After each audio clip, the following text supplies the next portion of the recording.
Hello प्यारे बच्चों, welcome once again to this incredible platform of Edulever. Exercise 7.2 से related example number 9 के solution में हम लोग पहुंच चुके हैं। अगर ये वीडियो ढूंढते हुए अगर आप आ रहे होगे तो उसका रीजन है कि वह वाई एक्सिस तो दिया हुआ है, तो इसमें डायरेक्ट एनसीईआरटी में वैल्यू 0 कैसे पुट कर दिया है। तो चलिए इसका सॉल्यूशन करते हैं। आइए इसको थोड़ा फिगर के थ्रू हम लोग समझते हैं। क्या है? Find the ratio in which Y axis divides the line segment joining the point इतना एंड इतना।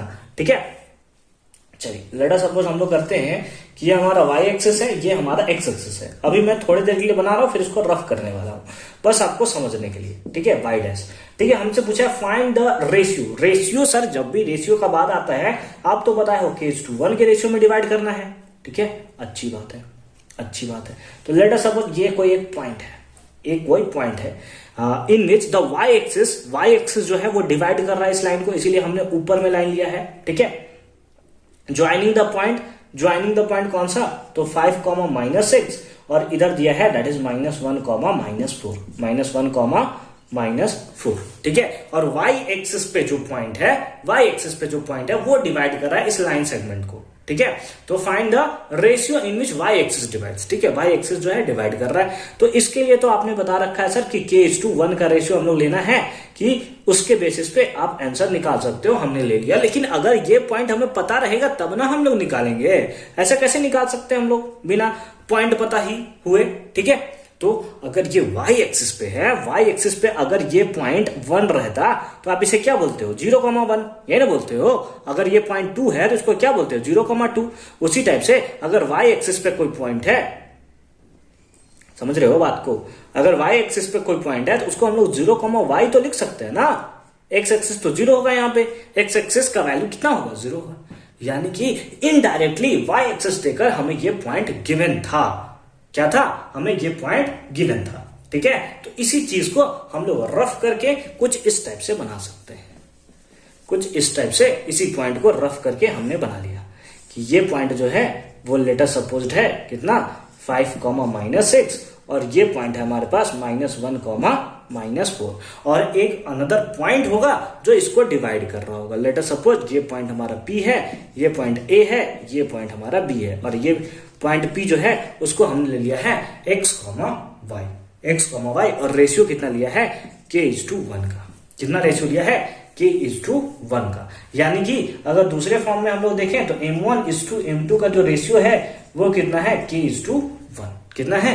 k:1। ठीक है, अच्छी बात है। इसको हम लोग x1 y1 ले सकते हैं क्या? बिल्कुल ले सकते हैं सर। आपका पेन सर, आपका कॉपी, आपका व्हाइट बोर्ड, आप जो लेना है ले लो। ठीक है, इसको हमने x2 y2 ले लिया। ठीक है, ये पॉइंट कौन सा है? ये पॉइंट x, y क्यों ले लिया हमने? ये पॉइंट तो हमारा है 0, y। कौन सा है? 0, y। तो उस बेसिस पे अगर x एक्सिस हमें निकालना है, अगर इसका x कोऑर्डिनेट निकालना होता है तो x के लिए हमारे पास फॉर्मूला होता है m1x2 plus m2x1 divided by m1 plus m2 divided by m1 plus m2। बात समझ रहे हो? यही होगा हमारे पास। अब x का x कोऑर्डिनेट कितना दिया है? 0 दिया है। m1 कितना दिया है? k दिया है सर। इंटू x2 कितना दिया है? दैट इज -1 दिया हुआ है, प्लस m2 कितना दिया हुआ है? दैट इज 1 दिया हुआ है। इंटू x1 कितना दिया हुआ है? x1 तो हमें दिया हुआ है 5। कितना दिया हुआ है? 5 divide by m1 plus m2 that is k+1। ये इधर मल्टीप्लाई में हो जाएगा, 0 हो जाएगा। तो ये 0 equals to k into that is -k और यहां से हमारे पास वैल्यू कितना आया? +5 k माइनस में इधर आया तो प्लस में, तो k इक्वल्स टू कितना आ गया? 5। k इक्वल्स टू कितना आ गया वैल्यू? 5। ठीक है, यानी कि k का जो अब हमें जो पॉइंट ऑफ इंटरसेप्शन पूछा है कि किस मतलब also find the point of interception की, यानी कि वो कौन सा पॉइंट होगा। तो यहां तक हमें जो पूछा था फाइंड द रेशियो, तो हम लोग बोल सकते हैं हेंस रेशियो इक्वल्स टू कितना था? k:1। तो कितना हो जाएगा? 5:1। यानी कि किस रेशियो में डिवाइड करेगा? तो 5:1 के रेशियो में जो है इसे डिवाइड करेगा। नाउ अब हम लोग क्या करेंगे?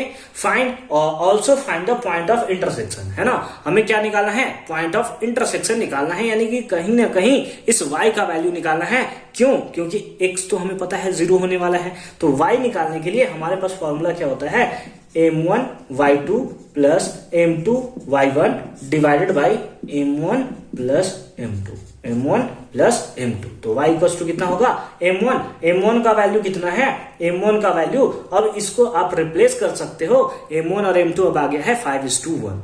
तो 5 इंटू y2 का वैल्यू कितना है, y2 का वैल्यू सर -4 है, -4 पुट कर लिया, प्लस m2 का वैल्यू कितना है, तो m1:m2 यानी कि 1 है, इंटू y1 का वैल्यू कितना है भैया, y1 का वैल्यू है -6 divided by m1 plus m2 that is m1 plus m2 that is 5 plus 1। तो y इक्वल टू कितना आ गया -20 और इधर आ गया -6 डिवाइडेड बाई 5 और 1 6। तो y कोऑर्डिनेट के बारे में आप क्या बोल सकते हो, y कोऑर्डिनेट के बारे में आप बोल सकते हो -26/6, 2 के टेबल में कैंसिल भी हो जाएगा ना, तो इसको कैंसिल कर देते हैं, 3/13 यानी कि y कितना आया -13/3 यानी कि हेंस हम लोग लिख देंगे जो पॉइंट ऑफ इंटरसेक्शन हमसे पूछा था, यानी कि पॉइंट जो P पूछा था वो होगा 0, -13/3। अब कितना लोग करके आता है -13/3, 0। तो पहले x तो हमें नहीं पता है ना भैया, x तो हमें 0 दिया हुआ है ना, क्योंकि y एक्सिस है, तो y एक्सिस पे तो केवल y का ही वैल्यू होता है ना, 0 का, x का वैल्यू तो 0 होता है, ठीक है। तो एक आंसर हुआ हमारा ये, और दूसरा आंसर हो गया हमारा 0, -13/3। आई होप कि ये वीडियो आपको बहुत ही ज्यादा हेल्पफुल रहा होगा, और किसी टाइप का अगर डाउट्स रहा होगा तो क्लियर हो गया होगा। मिलते हैं आपसे नेक्स्ट वीडियो में, अच्छे से पढ़ाई करते रहिए, ऑल दी वेरी बेस्ट।